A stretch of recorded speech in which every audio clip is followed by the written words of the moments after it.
Tengo 65 años, y si Dios quiere, me quedan muchos más por respirar bajo este cielo, pero esa tarde de noviembre sentí que mi vida entera se acababa de golpe. Nunca pensé que mi propio corazón pudiera romperse de una manera tan seca, tan brutal y definitiva. Estaba sentada en la sala de mi casa, o mejor dicho, la casa que yo ayudé a comprar con los ahorros de toda una vida de costuras y sacrificios, cuando la pesada puerta de madera principal se abrió con un ruido violento. Valeria, mi nuera, entró arrastrando a mi nieto Leo del brazo con tanta fuerza que el niño casi tropezó con la alfombra bordada del pasillo. Miré las manitas pálidas de mi niño. Las arrugas de mi tiempo temblaron sobre mi regazo impotentes. Una lágrima caliente amenazó con asomarse, pero me obligué a tragarla a la fuerza. No sentí dolor físico en el pecho, sentí un vacío helado y profundo en el alma al escuchar la navaja de sus siguientes palabras. Por fin vendimos la casa, y gracias al cielo nunca más tendremos que ver tu cara de vieja amargada. Las palabras de Valeria cayeron sobre mí como pesadas piedras arrojadas a un charco de agua quieta. Su voz tenía ese tono de triunfo venenoso que había aprendido a reconocer y soportar durante los últimos 8 años. Ese placer enfermizo que le iluminaba los ojos cada vez que lograba hacerme sentir diminuta en mi propio hogar. Leo me miraba desde abajo con esos ojitos enormes y oscuros, repletos de lágrimas contenidas a la fuerza. Tenía apenas 6 años, pero en ese momento oscuro bajo la sombra opresiva de su madre, parecía mucho más pequeño, frágil, como un pajarito a punto de ser aplastado por una bota. Antes de continuar, te pido algo sencillo. Si esta historia toca tu corazón en algún momento, suscríbete al canal. Aquí ningún dolor se cuenta en vano. El silencio que siguió a su cruel declaración fue asfixiante, denso como el humo. Mateo, mi único hijo, el niño que yo cargué en mi vientre y crié sola trabajando dobles turnos sin descanso, entró detrás de ella caminando cabizbajo. Parecía un fantasma deambulando en su propia vida. Ni siquiera tuvo el valor mínimo de levantar la cara y mirarme a los ojos. Se quedó parado cerca del umbral, escondiendo las manos temblorosas en los bolsillos, dejando que su esposa me escupiera su desprecio en mi propia sala. Vendieron la misma casa donde yo deposité el enganche completo, el día que se casaron, el hogar seguro, donde había visto dar los primeros pasos torpes a mi nieto, donde pasé miles de tardes preparando galletas de vainilla y contándole historias en el patio. El niño se viene conmigo, siseó Valeria, apretando aún más el bracito huesudo de Leo. Pude ver claramente cómo mi pequeño hacía una mueca de dolor agudo, pero no emitió ni un solo sonido. Él ya había aprendido cruelmente a no quejarse, a tragarse el llanto amargo, porque su madre siempre le gritaba que las lágrimas eran exclusivas de los mediocres. Esa imagen aterradora, ese pequeño rostro infantil contorsionado por el dolor silencioso, fue la chispa que encendió la pólvora húmeda en mi interior. Algo muy dentro de mí se quebró con un sonido sordo, pero no fue mi espíritu. Fue la pesada cadena de sumisión que me había atado el cuello durante años. Recordé todas las humillaciones que había tragado en silencio junto con el café de la tarde para mantener una falsa paz familiar. Recordé las veces que tuve que rogar por mendigar 5 minutos con mi propio nieto. Las tardes frías en que llegaba a recogerlo a la escuela ilusionada y las maestras me decían que Valeria había cancelado mi autorización de repente, dejándome sola en la acera como una extraña peligrosa. Es que lo mimas demasiado, doña Carmen, y yo no quiero que mi hijo crezca sin límites, me decía ella después por teléfono, con esa dulzura falsa y enfermiza que me revolvía el estómago. Yo callaba. Callaba porque el miedo a perderlos me paralizaba, porque creía ingenuamente que el silencio y la obediencia eran el precio de mantener unida a la familia. Pero el que siembra obediencia ciega frente al abuso cosecha una tiranía destructiva. Apreté mis manos gastadas sobre el reposabrazos del sillón hasta que mis nudillos se pusieron completamente blancos. La respiración me temblaba en la garganta, no por miedo a esa mujer, sino por una furia antigua y sagrada. La furia de una madre y una abuela a la que le están arrancando un pedazo del alma en vida. Mi mente viajó de golpe a un recuerdo punzante de hace apenas 2 meses. Leo había llegado a mi casa de visita con un moretón feo casi negro en la parte interna del brazo derecho. Cuando le pregunté con el corazón encogido qué le había pasado, el niño bajó la mirada rápidamente, temblando como una hoja al viento, y murmuró apenas que se había caído jugando. pero la forma tan apresurada en que lo dijo, el terror puro y animal nadando en sus pupilas infantiles, me gritó a la cara que estaba mintiendo para protegerse. Ese día oscuro entendí que el verdadero monstruo dormía en la habitación de al lado de mi hijo, y no me quedé de brazos cruzados llorando mis penas. Ellos pensaban con arrogancia que yo era una mujer vieja, cansada, sumisa y obsoleta. No sabían que detrás de mi silencio aparente, la maquinaria pesada de la justicia ya estaba en marcha desde hacía mucho tiempo. Me levanté despacio de la silla, sintiendo el peso de mis 65 años en las rodillas, pero irguiendo la espalda con la dignidad de quien ya no tiene absolutamente nada que perder. Caminé 2 pasos decididos hacia el centro de la sala, interponiéndome como un muro de contención entre la puerta de salida y mi propia sangre. Mi nieto se queda aquí, pronuncié. Mi voz no sonó para nada como la de una anciana asustada pidiendo piedad. Sonó firme, serena, cortante como el filo de un machete afilado, golpeando la madera. Valeria soltó una carcajada seca, áspera, carente de cualquier rastro de calidez humana, echando la cabeza hacia atrás con soberbia. Perdón, pero tú no tienes ningún derecho en esta vida vieja, entrometida.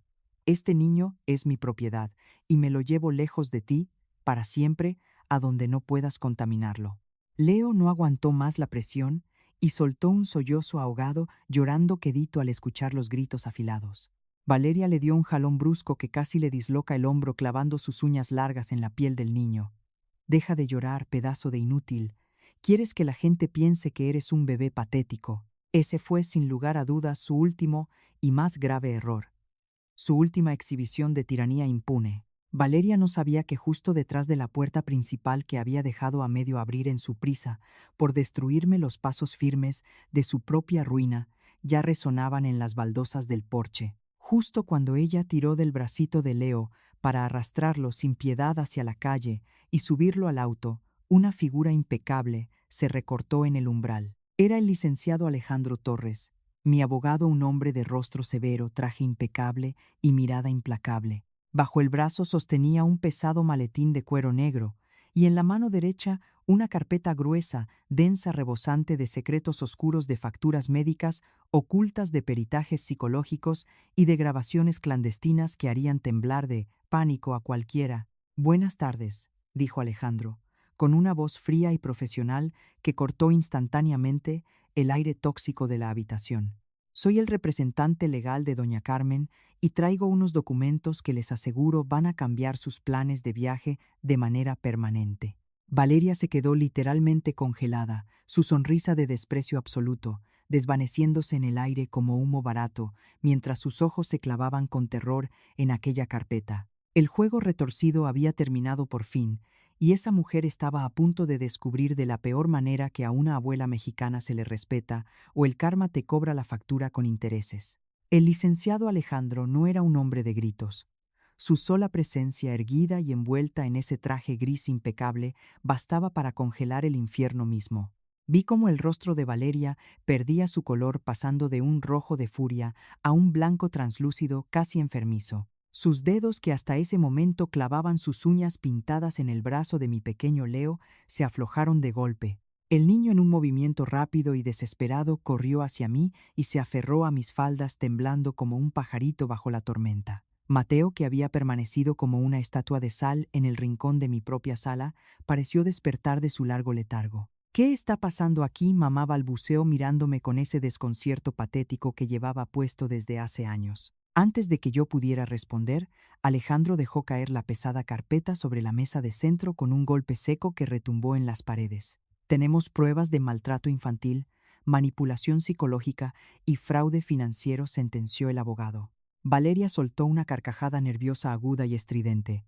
«Esto es una cacería de brujas de esta vieja amargada». «Mateo, dile que me respete», gritó ella, intentando recuperar su máscara de esposa intocable. Pero mi hijo calló.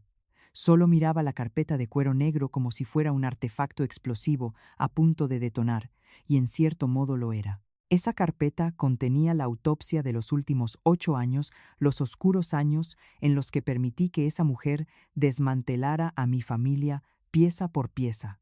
Recuerdo perfectamente la primera vez que vi a Valeria. Llegó a mi casa un domingo radiante, con sonrisa de revista y palabras dulces. Parecía el milagro que toda madre pide a Dios para su hijo. Sin embargo, el veneno no siempre sabe amargo al principio. La pesadilla comenzó sutilmente tan despacio que no lo vi venir. Primero fueron las ausencias. Valeria empezó a sugerir con voz melosa que los domingos de barbacoa en mi patio eran demasiado agotadores para ellos. Carmen, has trabajado toda tu vida cosiendo. Mereces descansar en lugar de servirnos, me decía, acariciando mi mano. Sonaba considerado una trampa perfecta, pero el resultado fue que domingo a domingo la silla de mi hijo quedó vacía. Pronto las excusas se convirtieron en cuchilladas directas a mi autoestima disfrazadas de preocupación médica. Si yo dejaba las llaves sobre la mesa, Valeria suspiraba y le susurraba a Mateo: «Tu madre está perdiendo la cabeza. El olvido es la antesala de la demencia. No deberíamos dejarla sola con el niño. Muchas de nosotras guardamos secretos que pesan en el alma, dolores inmensos que nos tragamos a diario para no romper la frágil paz de un hogar. Si entiendes el peso que lleva mi corazón en esta historia, deja tu saludo y tu ciudad en los comentarios, porque sé que no estamos solas en este camino de espinas». Yo me tragaba las lágrimas en silencio cuando Valeria decidió que mi presencia era tóxica para su familia perfecta. Tú eres de otra época, Carmen. Tus costumbres de barrio bajo y tu comida llena de grasa solo van a enfermar el estómago delicado de mi hijo. Me escupió un día en la cocina, siseando y bajando la voz, para que Mateo no la escuchara desde la sala. El verdadero quiebre en mi alma, la herida que me hizo sangrar por dentro, llegó el día del cuarto cumpleaños de mi Leo. Llevaba semanas tejiendo un suéter azul para él y horneé su pastel favorito de 3 leches con mis propias manos. Me arreglé con mi mejor vestido, tomé 2 camiones hasta su casa en esa zona residencial que olía a dinero nuevo y toqué el timbre vibrando de pura emoción. Valeria abrió la puerta a medias, enfundada en un vestido de diseñador y con una copa de vino en la mano. La casa a sus espaldas estaba en absoluto silencio. «Ay, suegra», me dijo con una sonrisa que helaba la sangre, «pensé que Mateo te había avisado. Cambiamos la fiesta a un salón privado exclusivo, en Polanco, solo para los amiguitos del colegio. No encajarías ahí de todos modos». Intenté asomarme buscando a mi nieto, pero ella bloqueó la entrada con su cuerpo. «Deja los regalos en el tapete. Él ya tiene demasiadas cosas», sentenció fríamente y me cerró la pesada puerta de roble en la cara. Me quedé en el porche, abrazando el pastel con el corazón roto, derramándose sobre el concreto. Esa tarde regresé a mi casa vacía, llorando a mares, sintiendo que había fallado como madre y abuela. Pensé que había perdido a mi sangre para siempre, en manos de una extraña, pero mientras guardaba aquel suéter tejido en un cajón que olía a tristeza y abandono, una brasa ardiente de indignación comenzó a encenderse en mi pecho. Recordé cómo Valeria había alejado a Mateo de sus amigos de toda la vida, argumentando que eran una influencia mediocre. Lo convenció de renunciar al trabajo de ingeniería que él tanto amaba para meterlo en la empresa de su propio padre, atándolo de manos y pies a la voluntad de su nueva familia. Mi hijo se había convertido en un títere sin voz, y mi nieto crecía en una jaula de oro donde el amor estaba estrictamente condicionado a la obediencia. Fue entonces cuando supe que mis lágrimas jamás los rescatarían. Cesé mi rostro arrugado y tomé el teléfono. Si Valeria quería jugar a ser la dueña absoluta de nuestras vidas, iba a descubrir que una madre mexicana no se rinde, ni siquiera cuando intentan enterrarla viva. Y ahora, de vuelta en la tensión asfixiante de mi sala, veía cómo el imperio de mentiras de Valeria comenzaba a derrumbarse. El licenciado Alejandro Torres no se inmutó lo más mínimo ante los gritos histéricos de mi nuera. Con una calma glacial desató el cordón negro de la carpeta. «Señora Valeria, señor Mateo», dijo el abogado, paseando su mirada implacable entre ambos. «Durante los últimos 24 meses hemos recopilado evidencia meticulosamente documentada de maltrato psicológico, negligencia emocional y un descarado desvío de fondos». Valeria retrocedió aterrada, tropezando torpemente con el borde de la mesa de caoba. El pánico genuino, oscuro y real asomó por fin en sus ojos. «Mateo, vas a dejar que tu madre me insulte en nuestra propia cara», chilló, buscando refugio cobarde en el hombre al que había castrado emocionalmente. Pero Mateo, con unas ojeras profundas marcando su rostro demacrado, se acercó lentamente a la mesa, extendiendo una mano temblorosa hacia los documentos que estaban a punto de destruir su falsa realidad. El abismo se abría a sus pies y la caída era inminente. El licenciado Alejandro mantenía su mano firme sobre la carpeta, como si estuviera conteniendo a un animal rabioso a punto de saltar a la yugular de Valeria. El silencio en mi sala era tan pesado que me asfixiaba, pero no era un silencio nuevo para mí. Era el mismo mutismo venenoso, áspero y doloroso que me había tragado a la fuerza durante 2 largos y agonizantes años. Miré a mi Leo aferrado a mi falda, escondiendo su carita contra la tela de mi vestido. Cada vez que sentía el temblor incontrolable de su cuerpecito, mi mente viajaba irremediablemente a esa tarde de martes que me partió el alma en 2. Fue hace mucho tiempo cuando mi niño llegó a mi casa con un suéter de manga larga a pesar del calor sofocante de mayo. Al arremangarle la ropa para lavarle las manitas antes de comer, vi las marcas. Eran 4 dedos amoratados, casi negros, marcados a fuego en la piel tierna de su antebrazo. «¿Qué te pasó, mi amor?», le pregunté sintiendo que el aire me faltaba. Él bajó la mirada, aterrorizado, y con una voz que apenas era un hilo murmuró: «Me caí, abuelita». Pero los niños no se caen dejando marcas de garras impregnadas en la piel. Cuando confronté a Valeria esa misma tarde mientras ella revisaba su celular con una indiferencia que me heló la sangre, ni siquiera se inmutó. «Los niños son torpes, Carmen. Si no lo agarro fuerte, se rompe la cabeza en la escalera», me contestó bufando, sin dignarse a mirarme a los ojos. Y luego, clavando sus pupilas frías en las mías, remató con esa crueldad que le salía tan natural. «Además es un llorón débil e inútil igual que su padre. Si tú lo sigues mimando como a un bebé, lo vas a convertir en un estorbo para la sociedad». El dolor que sentí en el pecho no fue por el insulto hacia mí, sino por la daga oxidada que le estaba clavando a la hombría de mi propio hijo y peor aún al espíritu inocente de mi nieto. Me tuve que morder la lengua hasta que me supo a sangre. Sabía que si gritaba si la corría de mi casa en ese instante, ella cumpliría su eterna amenaza de no dejarme ver a Leo nunca más. Fui cobarde por un amor mal entendido, y ese fue mi mayor pecado. Esa noche no pude pegar el ojo. Las horas pasaban pesadas arrastrándose por el techo de mi cuarto mientras yo repasaba cada señal que había querido ignorar por el miedo absoluto a destruir la familia de mi hijo. Las veces que Leo llegaba callado, asustadizo, escondiéndose detrás de los muebles cuando alguien levantaba la voz, aunque fuera para reírse. El terror animal que se apoderaba de él cuando escuchaba el motor de la camioneta de Valeria acercándose. Dios sabe que lo intenté hablar con Mateo. Lo cité en un café lejos de ella y le rogué que abriera los ojos.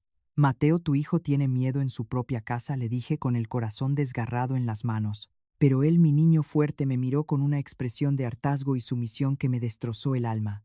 «Mamá, por favor, ya vas a empezar.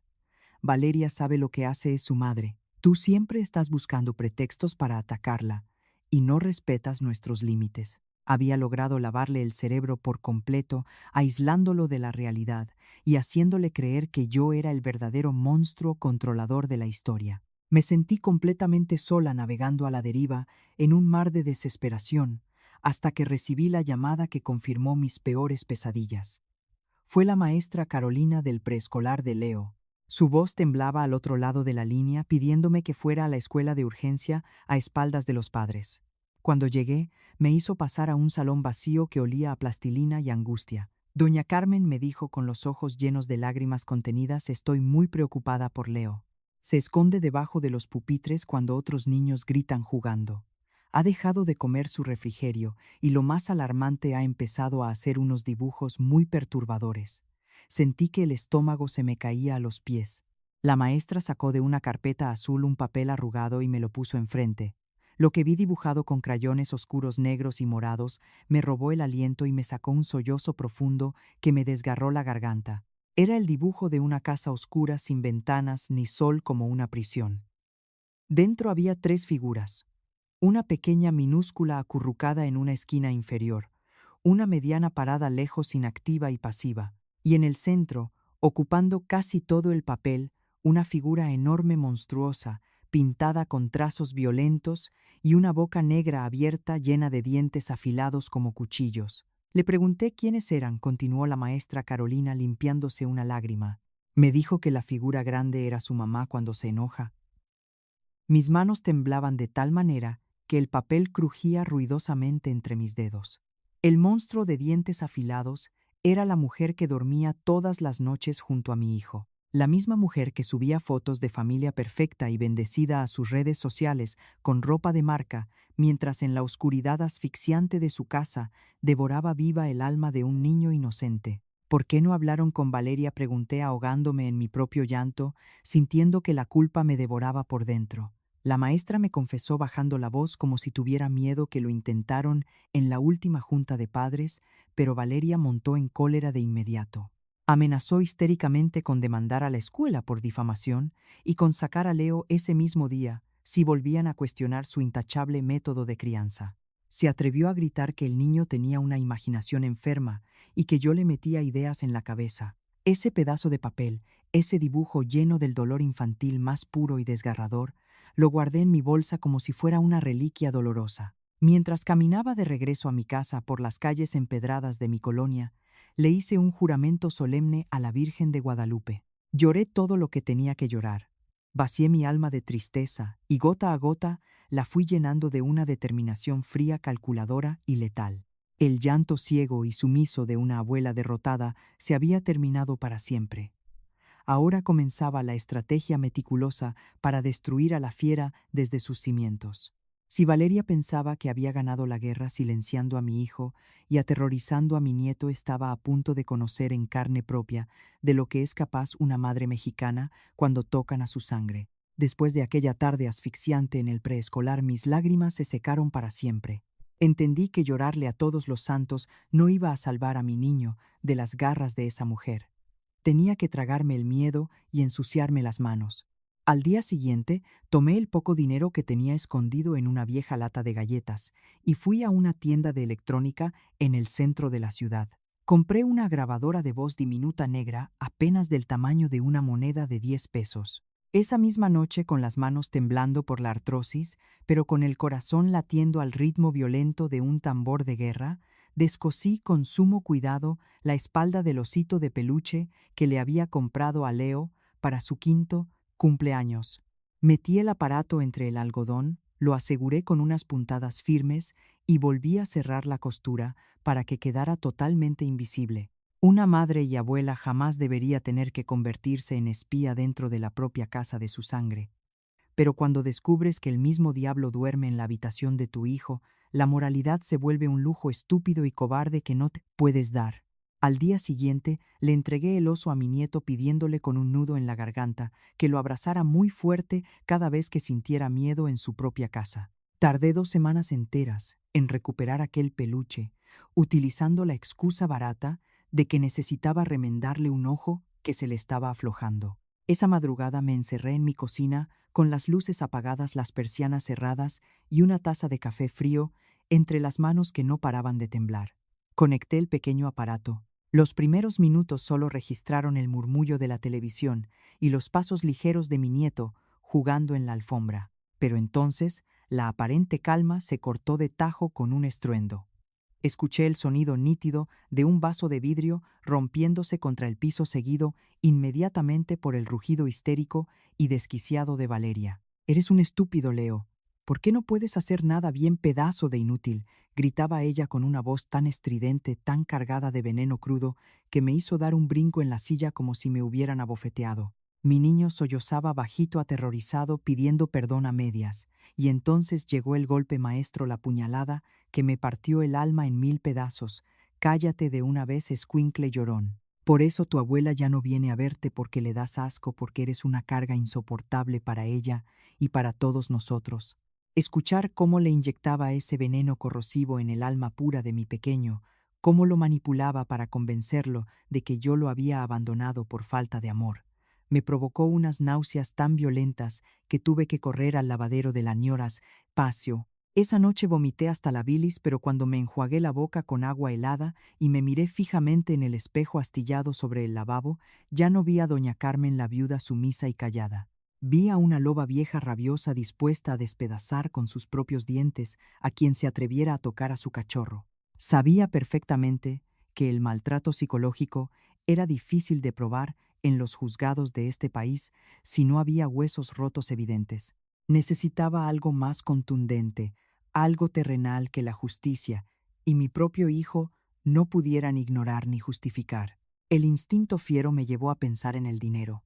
Desde que mi Leo nació, yo abrí una cuenta de ahorros compartida con Mateo, destinada exclusivamente para la educación universitaria del niño. Cada mes religiosamente quitándome el pan de la boca y vendiendo tamales los fines de semana, yo depositaba 2,000 pesos en esa cuenta. Durante casi 5 años había acumulado un pequeño tesoro de sudor y esperanza. A la mañana siguiente, me planté en la sucursal del banco, exigiendo un estado de cuenta detallado. El cajero me miró con una mezcla de confusión y lástima antes de imprimir el papel. Mi corazón se detuvo en seco al leer los números impresos en tinta negra. 0. La cuenta estaba completamente vacía, seca como el desierto. 72,000 pesos habían sido transferidos y retirados en efectivo hacía 6 meses por la única persona que tenía firma autorizada, además de mi ciego hijo Valeria. Me tuve que sentar de golpe en las frías sillas de metal de la sucursal para no desmayarme ahí mismo. Me había robado a manos llenas. Esa mujer engreída de nariz respingada, que se llenaba la boca criticando mi ropa humilde y mis modales de barrio frente a sus amigas, no era más que una vulgar ratera de cuello blanco. 72,000 pesos de mi esfuerzo, del futuro brillante de mi nieto, esfumados en la nada. Días después, atando cabos con la frialdad de un detective, entendí a dónde había ido a parar cada centavo de mi sangre.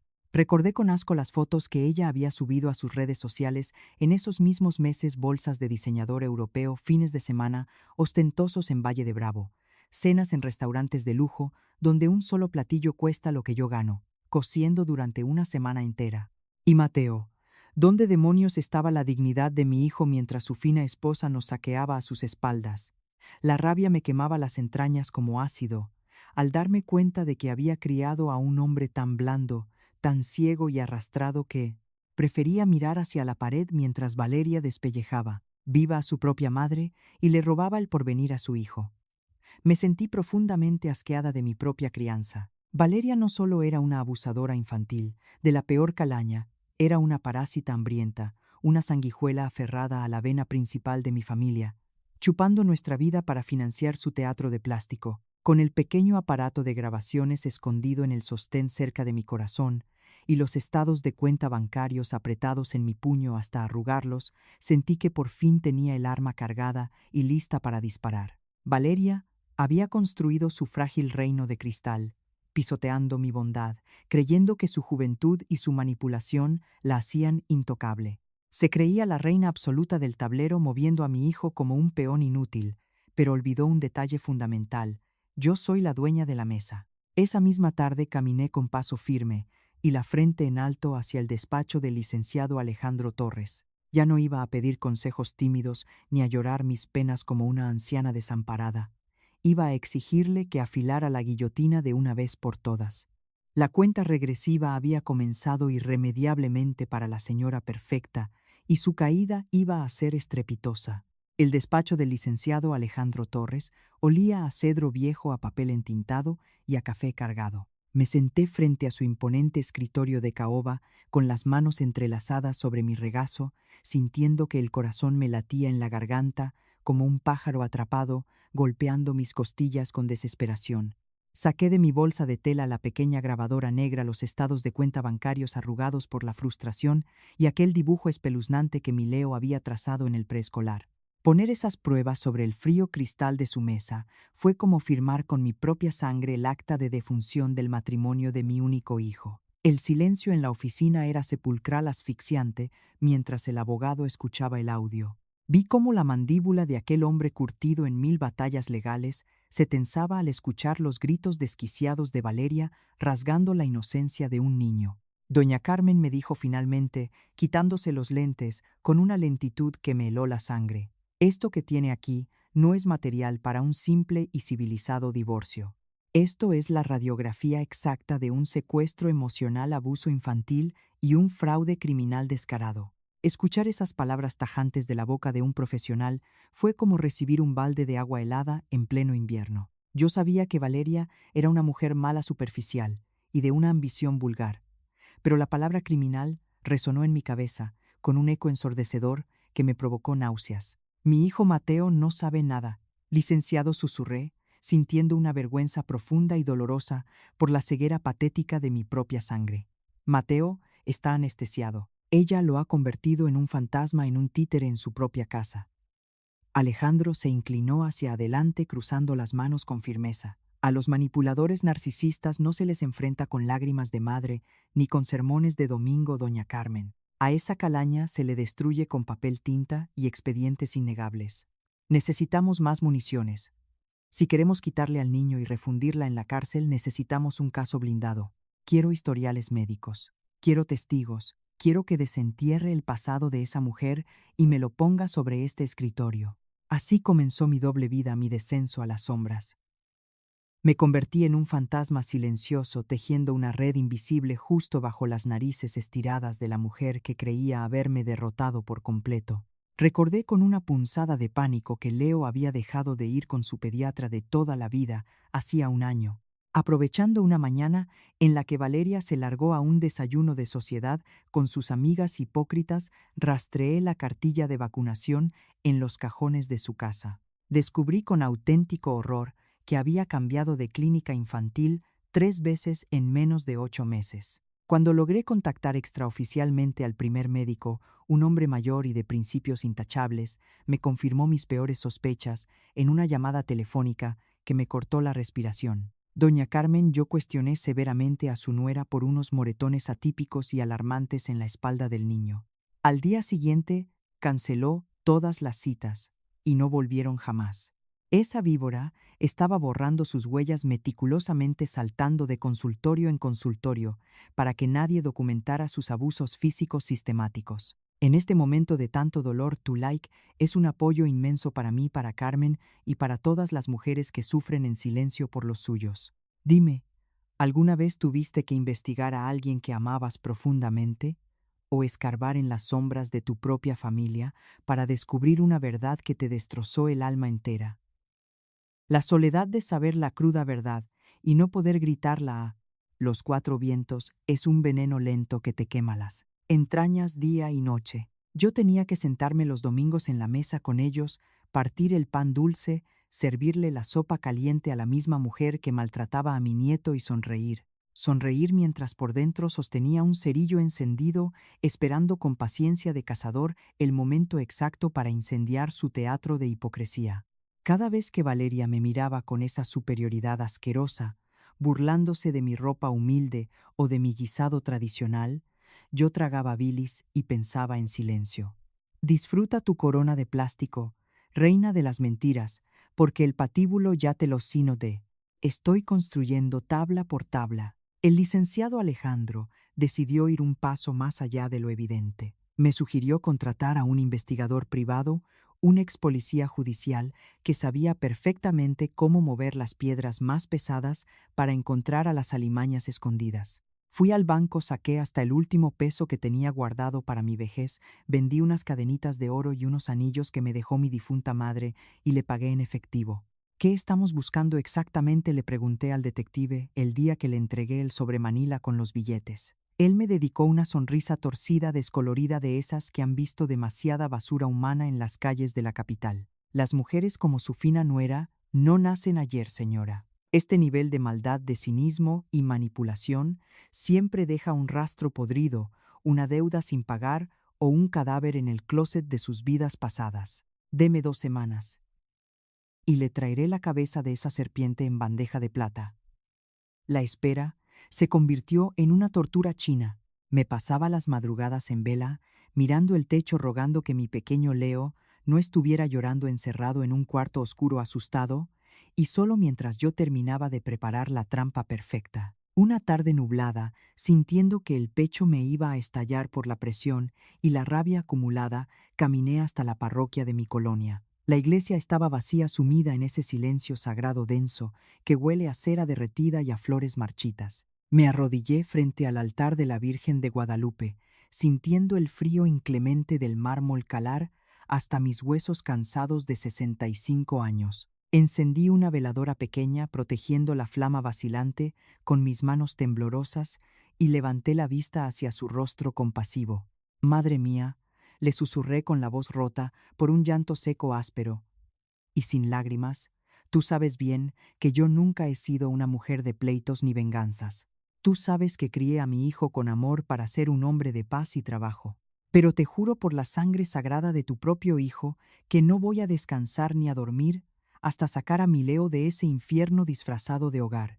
Si tengo que destruir la venda en los ojos de mi hijo para que despierte, lo haré. Si tengo que arrastrar a esa mujer despiadada por el fango de todos los juzgados del país, lo haré. Al salir de la iglesia, el viento helado de la ciudad me golpeó la cara con violencia, pero yo ya no sentí frío.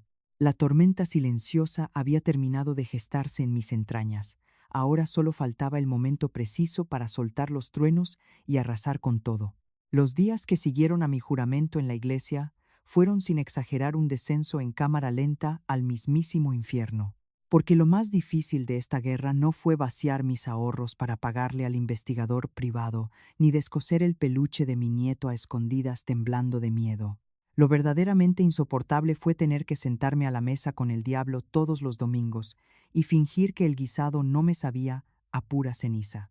Esa misma semana, Valeria organizó una comida en mi casa, supuestamente para celebrar a la familia, aunque todos sabíamos que solo venía a marcar su territorio como un animal carroñero. Llegó luciendo un vestido de seda que costaba más que todos los muebles de mi pequeña sala, colgándose del brazo de un Mateo ojeroso gris y derrotado por la vida. Ay, suegra, qué valor el suyo de seguir cocinando con tanta manteca a su edad.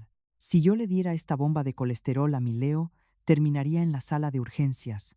Pero bueno, la gente de su generación y de este código postal nunca entendió de nutrición ni de clase. Soltó con esa sonrisita de hiena que me revolvía las tripas. Me clavé las uñas en las palmas de las manos por debajo del mantel de flores hasta hacerme sangrar, obligándome a tragarme la bilis para no escupirle la cara. Quería agarrar la olla de barro hirviendo y estrellársela en esa cara de hipócrita operada. Pero si yo explotaba, antes de tiempo mi abogado Alejandro me lo había advertido claramente, perdería la ventaja de la sorpresa y ella se llevaría a mi niño de inmediato. Así que le sonreí una sonrisa muerta, acartonada y vacía, mientras servía el arroz. Leo, mi pobrecito angelito, apenas, y tocaba su comida con la mirada clavada fijamente en el plato, aterrorizado de hacer el más mínimo ruido con los cubiertos. Fue en medio de ese silencio sepulcral, donde solo se escuchaba el tic-tac del reloj de pared, que Valeria lanzó su siguiente ataque, la estocada final disfrazada de petición razonable. Carmen, Mateo y yo estábamos platicando, y la casa se nos está quedando chica. Como usted ya está grande, viuda, y sola, debería vender este cascajo viejo y darnos el dinero para dar el enganche de una residencia en el Pedregal. Al fin y al cabo, somos su única familia. No, piénselo como su legado en vida, disparó sin pestañear, masticando su ambición con el descaro de una sanguijuela que nunca se llena. El nivel de cinismo era tan monstruoso, tan aberrante, que sentí un vértigo helado paralizándome la nuca. Vender mi casa, mi único refugio seguro para financiarle los lujos y las mentiras a la misma bestia que torturaba psicológicamente a mi nieto y que ya me había robado 72,000 pesos del banco a mis espaldas. Miré a Mateo buscando desesperadamente, aunque fuera una pequeña chispa de dignidad, un rastro del hombre íntegro que yo había criado con tanto sacrificio, pero mi hijo solo bajó la vista hacia su vaso de agua. Estaba completamente acobardado y murmuró un patético: «Piénsalo, mamá, nos haría la vida más fácil a todos. Valeria tiene razón». En ese instante exacto, supe con una claridad aterradora que mi hijo estaba muerto en vida. La mujer que dormía a su lado lo había vaciado por completo de voluntad, dejándolo convertido en un triste cascarón servil. «Lo voy a pensar muy bien, mija», le respondí con una calma sepulcral que por un microsegundo pareció desconcertarla. Las propiedades siempre terminan en las manos de quien verdaderamente se las merece por justicia divina. Ella sonrió de medio lado, creyendo en su inmensa soberbia que había ganado otra batalla, ignorando por completo que estaba firmando su propia sentencia de destrucción. Apenas 2 días después de esa comida enfermiza, el teléfono de mi casa sonó de madrugada, cortando el silencio de la calle. Era el investigador privado. Su voz rasposa, cargada de tabaco y trasnochos, me trajo la pieza de oro del rompecabezas, la última tuerca que me faltaba para terminar de armar la guillotina sobre el cuello de mi nuera. «Doña Carmen», me dijo el detective sin rodeos ni preámbulos, directo a la yugular. Agárrese fuerte del asiento, porque le encontré el cadáver podrido a su nuera. Su angelito intocable no es ninguna madre abnegada, ni este es su primer matrimonio como le hizo creer a su hijo. El corazón me dio un vuelco tan violento que tuve que agarrarme del respaldo de la silla de la cocina para no caerme al piso. Resulta que Valeria había estado casada hacía 6 años con un arquitecto llamado Daniel Cortés, un hombre que terminó huyendo de ella por su propia supervivencia mental y física. El detective me envió por teléfono los folios escaneados de un juzgado familiar. El ex esposo le había interpuesto una orden de restricción severa por acoso obsesivo, manipulación psicológica extrema y extorsión financiera documentada. Por si fuera poco el escándalo, la intachable y clasista señora había sido despedida de 2 empresas inmobiliarias importantes por malversación de fondos menores, fraudes corporativos que sus jefes prefirieron tapar echándola a la calle para evitar un escándalo mayor. La mujer que llamaba inútil, estúpido y carga a mi nieto de 6 años, la que miraba por encima del hombro a todo el barrio, sintiéndose de la realeza, no era más que una estafadora profesional. Era una depredadora enferma que iba saltando de víctima en víctima, chupándoles la sangre, la cordura y la cartera hasta dejarlos secos. Con esos documentos confidenciales quemándome las manos, sentí que la respiración me regresaba al cuerpo después de 2 largos años de asfixia bajo su bota. Fui directamente al despacho del licenciado Alejandro Torres. El abogado, al ver la orden de restricción del exesposo y cotejarla con el descarado robo de la cuenta de ahorros de Leo y las aterradoras grabaciones de maltrato infantil del peluche, asintió con una frialdad letal que me dio escalofríos. Tenemos el jaque mate absoluto, doña Carmen. El caso está blindado. Ahora solo necesitamos que las ratas vengan a su territorio para poder cerrar la trampa, sentenció cerrando la carpeta de cuero. Fue así como preparé minuciosamente el escenario final de esta tragedia. La llamé por teléfono esa misma tarde de noviembre, fingiendo una voz cansada, quebrada y derrotada, la voz de la anciana sumisa y acabada que ella tanto despreciaba y celebraba. Valeria, le dije tragando saliva para que mi tono sonara perfectamente convincente, tienen razón en lo que dijeron el domingo. La casa ya me pesa, es muy grande para mí sola. Vengan esta tarde. Ya tomé una decisión sobre las escrituras y la venta. Sabía que su asquerosa avaricia sería su perdición absoluta. Sabía que no tardaría ni una hora en arrastrar a mi hijo y a mi nieto hasta mi puerta para cobrar lo que ella creía que era su trofeo final.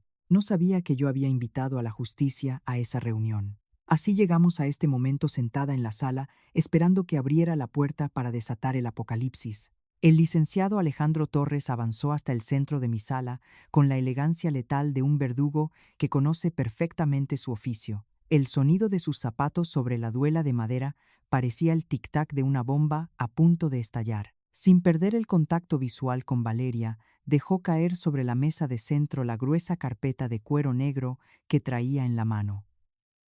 El golpe seco hizo vibrar los vasos de cristal en la vitrina. Valeria soltó el brazo de mi pequeño Leo como si de repente le quemara la piel. El niño, aprovechando ese milisegundo de libertad, corrió a esconderse detrás de mis faldas, abrazándose a mis piernas y temblando como un pajarito asustado. Esto es una completa ridiculez, escupió mi nuera, recuperando rápidamente su máscara de superioridad, aunque el ligero temblor en su mandíbula la delataba. Mateo, por el amor de Dios, dile a esta vieja entrometida y a su abogaducho de quinta que se larguen. No voy a permitir que monten un circo en nuestra cara. Pero Mateo no se movió. Mi hijo, el hombre, que durante años había bajado la cabeza ante cada uno de sus caprichos, se quedó mirando la carpeta negra con los ojos desorbitados, como si por primera vez en su vida estuviera despertando de un coma profundo. «Mamá, ¿qué está pasando aquí?», murmuró con un hilo de voz, ignorando por completo los alaridos histéricos de su esposa.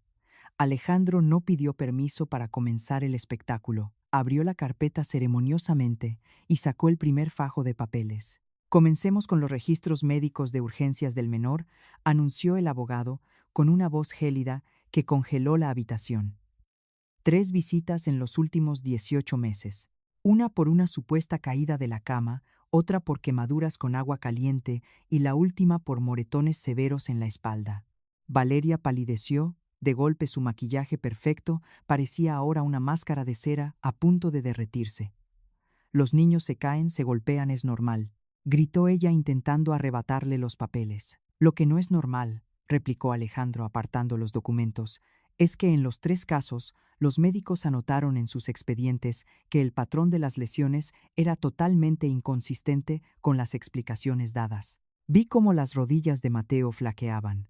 Su pecho subía y bajaba con una respiración errática, ahogándose en su propia culpa. Yo estaba trabajando cuando pasaron esas cosas, balbuceó mi hijo mirándome con un terror absoluto en la mirada.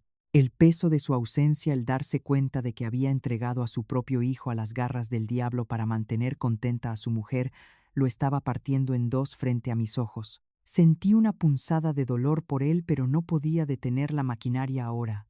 Tenía que extirpar el tumor de raíz.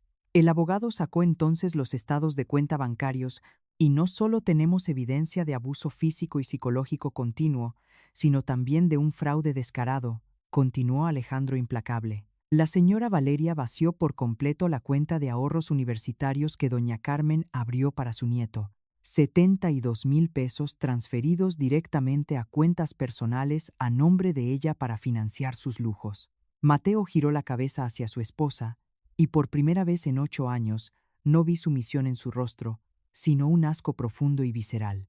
Me robaste. Le robaste el futuro a nuestro hijo, le reclamó él, acercándose a ella con los puños apretados. Valeria retrocedió acorralada buscando desesperadamente una salida en su laberinto de mentiras. Yo administro las finanzas de esta casa. Tenía derecho a usarlo, chilló con la voz quebrada por la desesperación. Tu madre falsificó esos papeles para destruirme. Pero Alejandro ya tenía en su mano la pequeña grabadora negra que yo había escondido en el oso de peluche de Leo.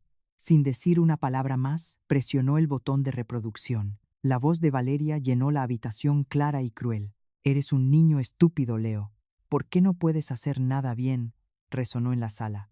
Escuchar su propia voz demoníaca, repitiendo que nadie lo quería por portarse mal, fue el golpe de gracia. Valeria se llevó las manos a la cabeza como si el sonido la quemara por dentro. Mateo soltó un sollozo desgarrador, un aullido de animal herido, y se cubrió el rostro avergonzado y destruido. Manipulé también los audios. Valeria, le pregunté yo dando un paso al frente, sintiendo que por fin me quitaba una tonelada de encima.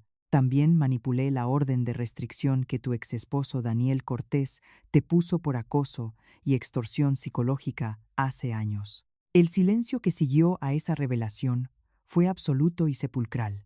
Mencionar a su exesposo, el secreto mejor guardado de su asquerosa vida de apariencias, la dejó sin oxígeno, borrando cualquier intento de defensa. Valeria me lanzó una mirada llena de odio puro tan concentrado que habría derretido el metal, pero ya no tenía garras con qué lastimarme. Ya no quedaba rastro de la nuera dulce y considerada que había fingido ser, solo quedaba el monstruo expuesto a la luz del día. Su castillo de naipes construido sobre la sangre de mi nieto y la ceguera de mi hijo se había derrumbado estrepitosamente sobre su propia cabeza. Mateo levantó la mirada hacia ella. Ya no quedaba ni una gota del amor o la devoción ciega que le tuvo alguna vez. Solo había un inmenso y pesado desprecio. La fiera estaba acorralada, exhibida y completamente despojada de su corona de mentiras. Y yo parada firme en el centro de mi sala, sintiendo las manitas de mi nieto aferradas a mí, supe que por primera vez en años volvíamos a respirar aire limpio y sin veneno. El silencio que inundó mi sala, después de aquella avalancha de verdades, no era un silencio de paz, era el silencio asfixiante de una tumba recién cavada.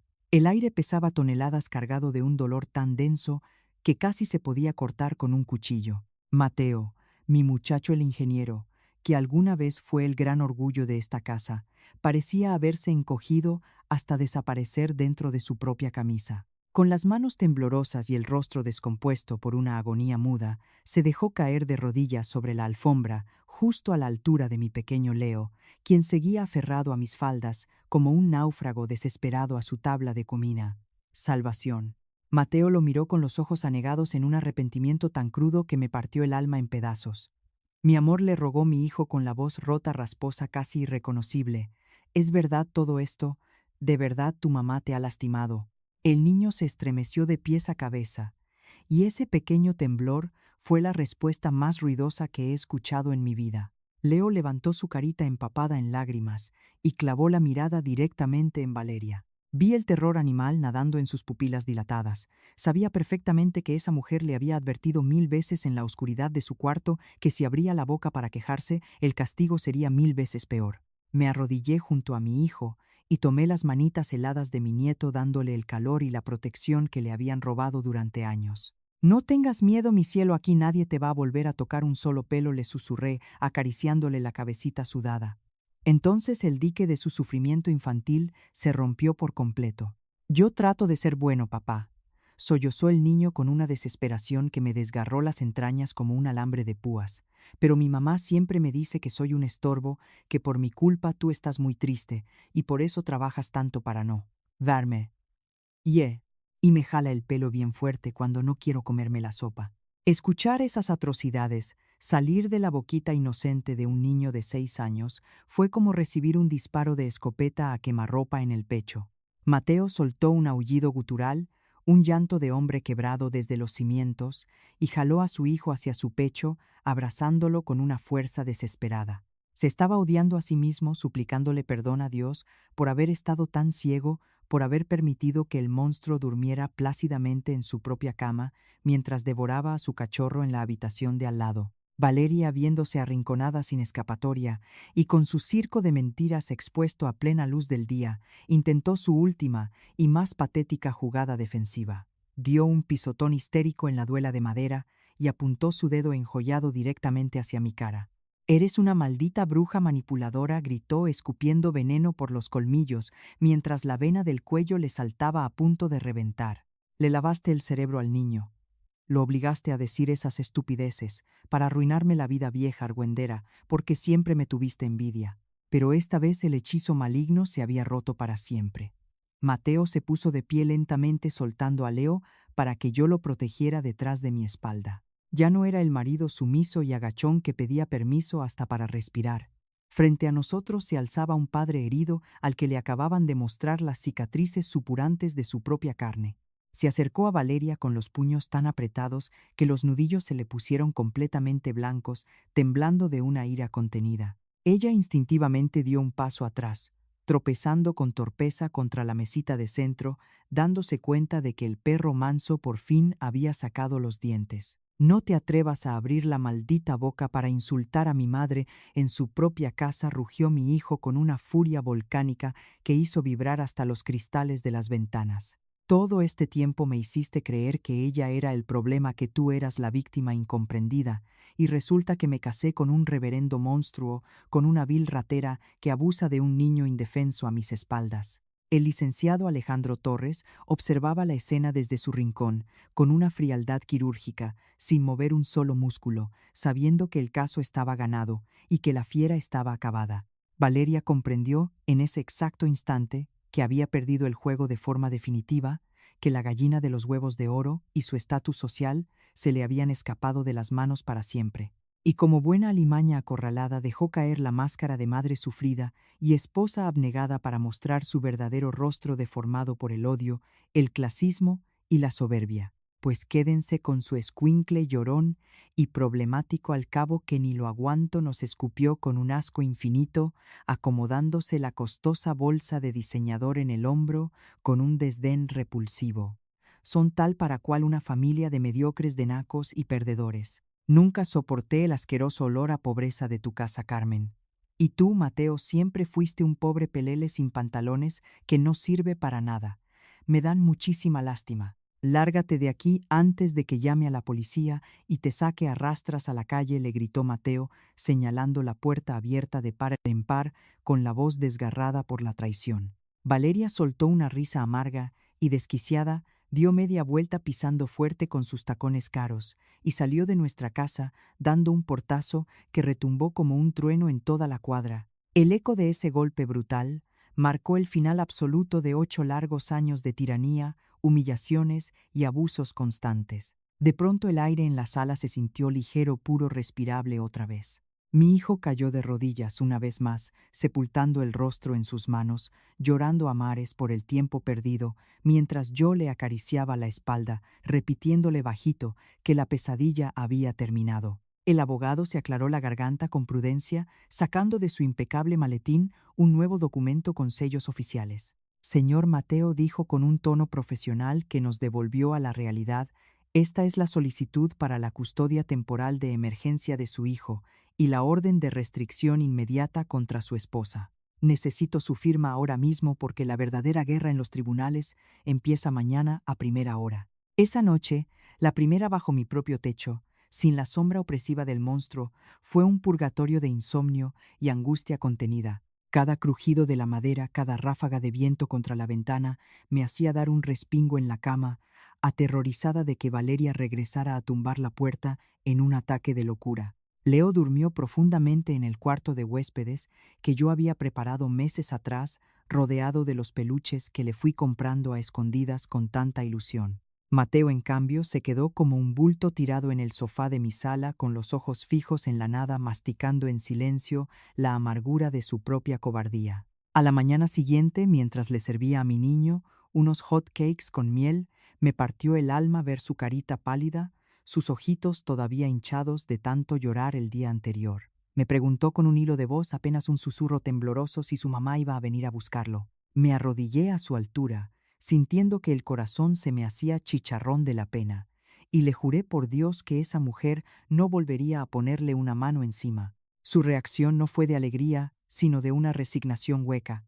Me miró con la mirada de un niño viejo que ha aprendido a punta de gritos y golpes a no esperar nada bueno de la vida. Dejamos a mi Leo en casa de mi hermana Clara, quien nos despidió con una mezcla de furia contra Valeria y una profunda vergüenza en los ojos por haber dudado de mí todo este tiempo. Llegamos al juzgado familiar, arrastrando el peso muerto de los últimos 8 años. El edificio tenía ese olor asfixiante, a papel viejo, a cloro barato y a tragedias ajenas que te revuelve el estómago. El licenciado Alejandro caminaba al frente imponente y seguro, mientras Mateo temblaba a mi lado susurrando con terror. ¿Y si el juez piensa que yo también soy culpable, mamá? Yo viví en esa casa y no quise ver el infierno. Su remordimiento era un ácido que le corroía las entrañas, pero ya no había tiempo para lamentos. De pronto la vi venir. Valeria apareció caminando por el pasillo largo y frío, acompañada de un abogaducho de traje gris que tenía toda la facha de ser un tiburón carroñero de tribunales. Tuve que morderme la lengua hasta que me supo a sangre para no reírme a carcajadas de la desfachatez de esa mosquita muerta. Atrás habían quedado sus vestidos de seda carísimos y sus infulas de grandeza. Venía disfrazada con ropita humilde, sin una sola gota de maquillaje, con el cabello recogido en una coleta simple, y una cara de mártir de telenovela barata que daba verdadero asco. Quería jugarle al juez la carta de la madrecita, abnegada la misma víbora que la noche anterior nos escupió en la cara que apestábamos a pobreza. Sin una pizca de vergüenza, Valeria se acercó directamente a mi hijo, ignorándome por completo, intentando clavarle sus garras emocionales por última vez antes de entrar a la sala. Mateo, mi amor, por favor, tenemos que hablar a solas. Esto es un malentendido terrible, le rogó con esa voz melosa y fingida, intentando acariciarle el brazo. Pero mi muchacho, que por fin había recuperado la dignidad que ella le había pisoteado, dio un paso atrás asqueado y le soltó un rugido que resonó en todo el pasillo. No te me acerques nunca más, ya no puedes convencerme de que mi madre es el problema. Vi tus porquerías, escuché las grabaciones y vi los dibujos llenos de terror de mi propio hijo. Valeria, al darse cuenta de que su teatro de lágrimas de cocodrilo ya no funcionaba con el hombre que había manipulado por años, cambió de piel en un parpadeo. De la Virgen dolorosa pasó a la fiera rabiosa, clavándome una mirada con un odio tan venenoso y concentrado que me heló la sangre en las venas. «Esto no ha terminado, vieja, maldita», me siseó entre dientes con la mandíbula trabada. «Ese niño es de mi propiedad y te juro que voy a recuperarlo». Entramos a la sala número 3, un cuarto pequeño y sofocante forrado de paneles de madera oscura. El juez Martínez, un hombre mayor de mirada severa y cabello plateado, tomó asiento y el circo de la justicia comenzó. El licenciado Alejandro no tuvo ni una gota de piedad. Como un francotirador experimentado fue soltando cada bomba sobre el estrado. Presentó los expedientes médicos de urgencias detallando las quemaduras y los moretones que Valeria había querido disfrazar de ridículos accidentes infantiles. El abogado de mi nuera, sudando frío ante la evidencia, intentó el golpe más bajo posible, argumentando que todo era una venganza personal mía, que yo era una suegra metiche, controladora y resentida, que quería destruir su matrimonio. Pero Alejandro le cerró la boca de un portazo brutal al sacar los estados de cuenta bancarios. La señora Valeria no solo maltrató cruelmente al menor, sino que vació la cuenta de ahorros educativos, robándose 72,000 pesos en efectivo para financiar sus lujos personales. Valeria no soportó verse encuerada frente a la autoridad. Se puso de pie de un salto desquiciada, manoteando en el aire como una poseída. Yo no robé nada, ese dinero era de la familia. Esta vieja entrometida siempre quiso envenenar a mi marido en mi contra. El juez Martínez golpeó la mesa con furia con su mazo, exigiéndole a esa mujer que se sentara y guardara silencio, pero Valeria ya estaba completamente fuera de sí, gritando a todo pulmón que ella había parido a Leo y que le pertenecía.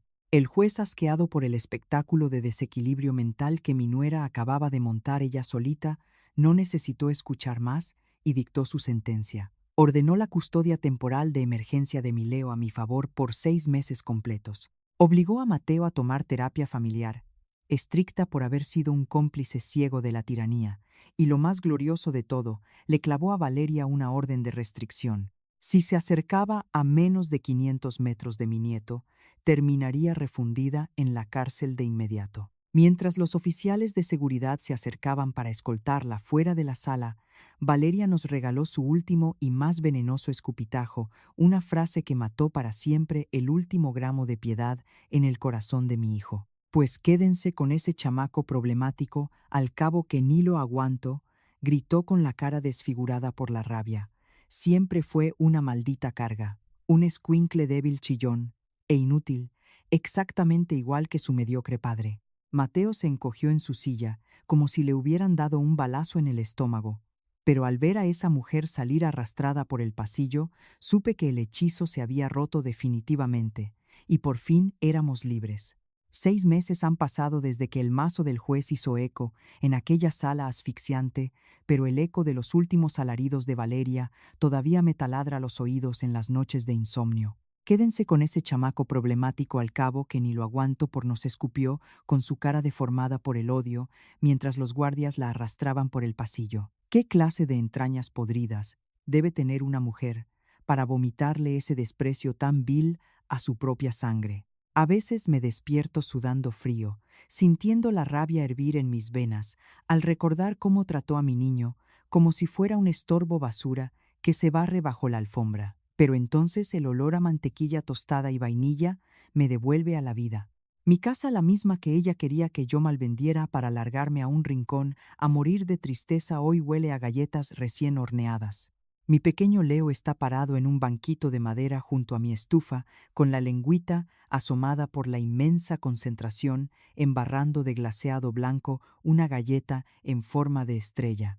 Ya no se esconde debajo de las mesas, ni tiembla aterrorizado si se cae un tenedor al piso. Su risa, que antes estaba secuestrada por el terror, ahora inunda mi patio lleno de macetas. La terapia con la doctora Rivera ha sido un proceso larguísimo y sumamente doloroso, de esos que te arrancan las costras del alma a tirones sin ninguna anestesia. No solo para mi niño, sino principalmente para Mateo. Mi hijo, el ingeniero que se dejó pisotear hasta perder la sombra, se sentó frente a mí una tarde en este mismo patio, desmoronándose en un llanto incontrolable mientras apretaba su taza de café. Me confesó con una vergüenza que le partía el pecho en dos: mamá, me odio profundamente. Me da asco mirarme al espejo y saber que fui un reverendo cobarde. Fui el tapete de esa mujer, un pelele sin pantalones, que dejó que le robaran el alma a su propio hijo frente a sus narices, todo por no hacer enojar a la fiera. Le tomé las manos, esas manos de hombre grande, que temblaban como las de un niño chiquito y asustado, y le dije que la culpa es un veneno amargo que no sirve para criar.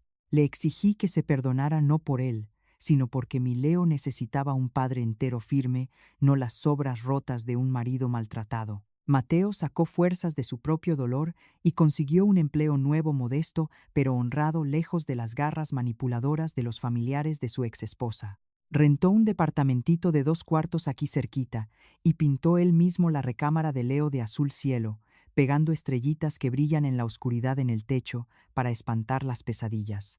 Y de la fina y arrogante señora Valeria, el licenciado Alejandro nos trajo la noticia hace apenas unas semanas, un cierre de telón digno de su asquerosa y patética cobardía. Cuando vio que la fiscalía estaba armando un caso penal sólido y sin huecos por fraude, robo y violencia familiar, la muy digna dama empacó sus trapos de marca y huyó como las ratas de alcantarilla hacia otro estado lejano. Para no pisar la cárcel y salvar su propio pellejo, firmó la renuncia absoluta a la patria potestad de Leo sin derramar ni una sola lágrima de arrepentimiento. Cambió a su hijo por su libertad, confirmando lo que en el fondo siempre supimos.